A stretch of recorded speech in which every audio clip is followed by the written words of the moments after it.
My pinky. Welcome. I'm Michael Denton. I'm the marriage commissioner. It's a pleasure to be with you all this afternoon. Well, it's evening now, isn't it? Is it evening? Yes, it is. It's technically evening. So that we can finally put the procrastination behind them and get them married. Set them off on a new journey in their lives together as a married couple. So, if we have a bride, we will commence. He found me somewhere. Lovely. There you go. Thank you. Give her a hug and a kiss. And if you like him, you can shake his hand. There you go.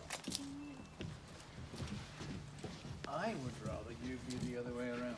Could I ask you to be there and you there? Absolutely. Good. So just stand in front of me and face me to start with. Okay, that's it. Face me at about a 45-degree angle so that people can still see your profile. All right. So friends, before I start the ceremony, I like to mention at every ceremony I conduct that a wedding does more than bring a bride and groom together. It brings together two families and two sets of friends. And as you go about supporting and celebrating with them this evening, it's nice to keep that in mind. Now we're a small group, and so I'm presuming that everybody knows each other. But if there is somebody here whom you don't know, you may be assured that all together we're all friends or family of Chris and Kim, so please feel free to mingle easily amongst yourselves. I'm going to start the ceremony with a lovely poem, and although I'm saying the words, I would like you to think, certainly for the first part of this poem, that it's Kim and Chris speaking to you. All set to go? This day, I marry my friend, the one I laugh with as we share life's wondrous zest, as we find new enjoyments and experience all that's best. The one I live for because the world seems brighter and our burdens feel lighter. The one I love with every fiber of my soul.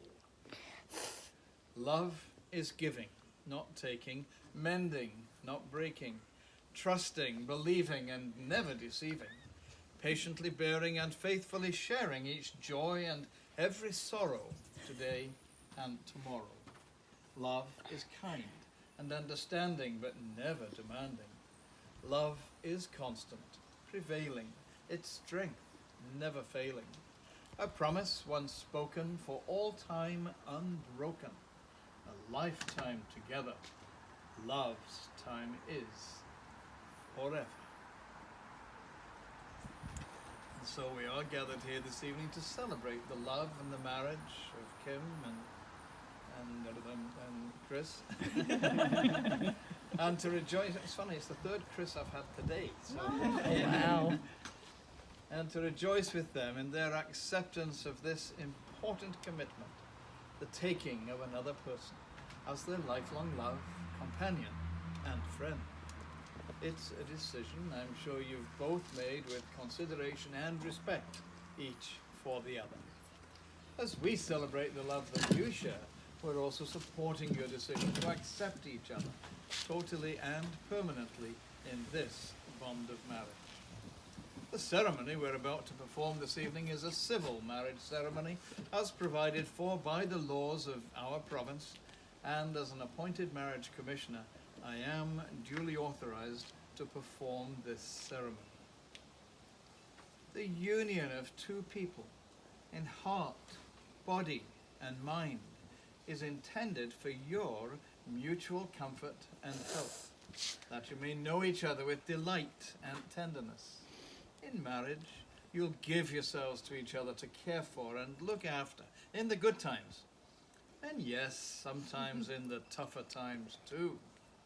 Marriage is made by the day-to-day living side by side, looking outward at the world, yet inward at each other. A good marriage requires humor, patience, and love. Kim and Chris, you are now taking into your care and keeping the happiness of the one person in the whole world whom you love the best. You're adding to your lives not only the affection of another, but also the companionship and the blessing of a deep trust. You are agreeing to share strength, responsibilities, and above all else, your love for each other. Now, before I go too much further, I must ask if there is any person here amongst us who knows of any legal reason why Kim and Chris may not be married this evening. You must now declare it, otherwise forever after, hold your peace. So far, so good. Yeah. Chris and Kim, I charge and require of you, both in the presence of your witnesses, that if either of you know of any lawful impediment to this marriage, you too must now declare it. Isn't that wonderful? Now we can carry on with the wedding ceremony. However, in affirmation of that, I must ask you both to repeat after me. So, Chris, I solemnly declare that I do not know I do not know of any lawful impediment of any lawful impediment why I, Christopher Thomas Kerr, why I, Christopher Thomas Kerr, may not be joined in matrimony may not be joined in matrimony to Kimberly Ann Campbell. Kimberly Ann Campbell. Kim, I solemnly declare I solemnly declare that I do not know that I do not know of any lawful impediment of any lawful impediment why I, Kimberly Ann Campbell, why I, Kimberly Ann Campbell, may not be joined in matrimony may not be joined in matrimony to Christopher Thomas Kerr. to Christopher Thomas Kerr. As there has been no impediment declared by yourselves or admitted by Chris or Kim, I'm going to ask Kim now to pass her bouquet to that beautiful young lady who wanted to hold it earlier. There you go. For you now to turn and face each other, come together, take each other by the hands, and answer the following very important questions. Chris, do you take Kim to be your wedded wife, to live together in marriage, giving her the comfort of your companionship, the patience of your understanding, the dignity of your respect, sharing equally of the necessities of life, and to love and honor her for the rest of your life? I do.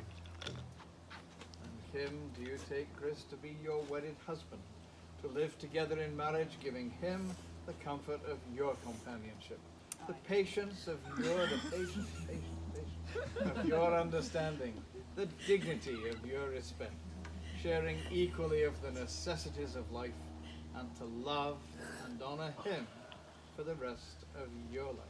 I do. Doubly. And who gives Kim to be married to Chris this afternoon? We do. Somebody does. Thank you, and I'm quite sure that Chris thanks you as well. Yes. Chris and Kim are now about to exchange their marriage vows with each other. The vows are the central and most important part of any wedding ceremony. So I invite you now to be present with them and share your thoughts with them as they exchange these tender words with each other. Chris, look at each other now. I call on those present I call on those present to witness that I, Christopher Thomas Kerr, to witness that I, Christopher Thomas Kerr, take Kimberly Ann Campbell take Kimberly Ann Campbell to be my lawful wedded wife, to be my lawful wedded wife, to have and to hold to have and to hold from this day forward, from this day forward, for better, for worse, for better, for worse, for richer, for poorer, for richer, for poorer, in sickness and in health, in sickness and in health, and forsaking all others, and forsaking all others, to love and cherish you, Kim, to love and cherish you, Kim, for as long as we both shall live. for as long as we both shall live. Kim, I call on those present I call on those present to witness that I, Kimberly Ann Campbell, to witness that I, Kimberly Ann Campbell, take Christopher Thomas Kerr take Christopher Thomas Kerr to be my lawful wedded husband, to be my lawful wedded husband, to have and to hold to have and to hold from this day forward, from this stay forward, for better, for worse, for better, for worse, for richer, for poorer, for richer, for poorer, in sickness and in health, in sickness and in health, and forsaking all others, and forsaking all others, to love and cherish you, Chris, to love and cherish you, Chris, for as long as we both shall live. for as long as we both shall live. The marriage vows that you have just made with each other will remain in your hearts and your minds forever. Your rings are unbroken and never-ending circles which symbolize a commitment of that love which is also never-ending. The rings you give and receive today are symbols of that love into which you enter as husband and wife. As often as either of you look at these symbols, may you be reminded of the commitment that you, Chris, and you, Kim, are making today to love each other unreservedly. And if you would please give those to me. Good boy. Thank you. Nice work, Good Anson.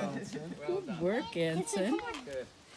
So, Chris, if you would please take a drink, place it on the Okay, third, Bubba. place it on the third finger of the left hand, and as you Or your do so, father's son, say, buddy. It's put graceful. your hand underneath it. Right there you go. Kimberly, with this ring, I give you my heart. Kimberly, with this ring, I give you my hand. There is no greater gift I could give. There is no greater gift I could give. Let it be to both of us Let it be to both of a us symbol of my unending love a symbol of my unending love and my devotion. and my devotion. Wear it with pride and joy, Wear it with pride and joy as a constant reminder as a constant reminder of this bond that we have created. of this bond we have created. Now, Kim, if you would please take Chris's ring, place it on the third finger of his left hand, and say, Chris, with this ring I give you my heart. Chris, with this ring I give you my heart. There is no greater gift I could give. There is no greater gift that I could give. Let it be to both of us Let it be to both of a us symbol of my unending love a symbol of my unending love and my devotion. and my devotion. Wear it with pride and with joy, Wear it with pride and with joy, as a constant reminder as a constant reminder of this bond we have created. of this bond we have created. And now, roll your hands together and just put them back where you were. That's it. And now, for as much as you, Kim, and you, Chris, have consented in legal wedlock and have declared your solemn intention in this company before your witnesses and in my presence, and have pledged yourselves to each other in this bond of marriage by the exchanging of vows and the giving and receiving of a ring. Now, before your family and your friends here present, and upon the authority vested in me by the province of British Columbia, it gives me great pleasure to now pronounce you husband and wife. And now you may share your first kiss as a married couple and seal the commitment you've just made with each other. Go ahead and kiss your beautiful bride. Get a room. I saw that. I was waiting. Kim and I was Chris, waiting for that. may you enjoy length of days, fulfillment of hopes, and peace and contentment of mind as you day by day live and fulfill the terms of this covenant you have just made with each other. May you always remain friends, helpmates, sweethearts, and lovers, and may the home that you built together be a place of comfort and peace for you and for all who may visit you. And may your lives be filled with warmth, humor, and love. Well, Well, we're almost there. Before we go and sign the documents, I would like to introduce to you our bride and groom. Two people who really need no introduction whatsoever, otherwise you wouldn't be here with us. But I have the pleasure and the honor of introducing them to you for the very first time as Mr. and Mrs. Christopher and Kimberly Kerr. yay! Now, now we're going to go inside and we're going to sign the documents. Come here. And make this all perfectly legal. Bring your toaster. And then we will come back and join you for some celebration.